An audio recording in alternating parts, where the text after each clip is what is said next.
கோலிவுட்டில் நாளை வெள்ளி வெளியீடாக துல்கர் சல்மானின் காந்தா, ஆனந்தராஜின் மதராஸ் மாஃபியா கம்பெனி, கிணறு, தாவூத் ஆகிய படங்கள் வெளியாகின்றன. சேரனின் ஆட்டோகிராஃப் திரைப்படம் ரீரிலீஸ் செய்யப்படுகிறது. செல்வமணி செல்வராஜ் இயக்கத்தில் துல்கர் சல்மான், ராணா டகுபதி, சமுத்திரகனி நடிப்பில் தயாரிக்கப்பட்டுள்ள காந்தா திரைப்படம் பெரும் எதிர்பார்ப்பை ஏற்படுத்தி உள்ளது. பீரியட் படமாக உருவாகியுள்ள காந்தா இருவருக்கு இடையே நடைபெறும் ஈகோவை மையப்படுத்தி எடுக்கப்பட்டுள்ளது. படத்திற்கு இசை ஜானு சந்தர்.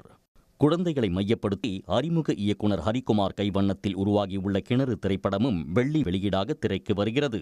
பல சர்வதேச விருதுகளை வென்றுள்ள இப்படத்தில் விவேக் பிரசன்னாவுடன் 4 புதுமுக சிறுவர்கள் நடித்துள்ளனர்.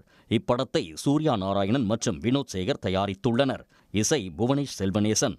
2004ஆம் ஆண்டு வெளியாகி பெரும் வெற்றி பெற்ற இயக்குனர் சேரனின் ஆட்டோகிராஃப் திரைப்படமும் 21 ஆண்டுகளுக்கு பிறகு டிஜிட்டல் முறையில் புதுப்பிக்கப்பட்டு ரீரிலீஸ் ஆகிறது.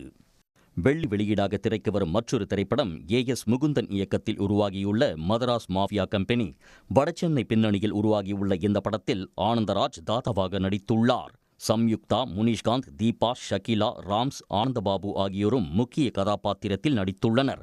இவற்றுடன் புதுமுகங்கள் நடிப்பில் பிரசாந்த் ராமன் இயக்கியுள்ள தாவூத் என்ற திரைப்படமும் வெளியாக இருக்கிறது. இயக்குனர் பிரபு சாலமன் இயக்கத்தில் உருவாகியுள்ள கும்கி 2 திரைப்படமும் திரைக்கு வர இருந்த நிலையில் நீதிமன்றத்தின் தடையால் இப்படம் வெளியாவதில் சிக்கல் ஏற்பட்டுள்ளது. உடனுக்குடன் செய்திகளை தெரிந்து கொள்ள சன் நியூஸ் பெல் ஐகானை கிளிக் பண்ணுங்க.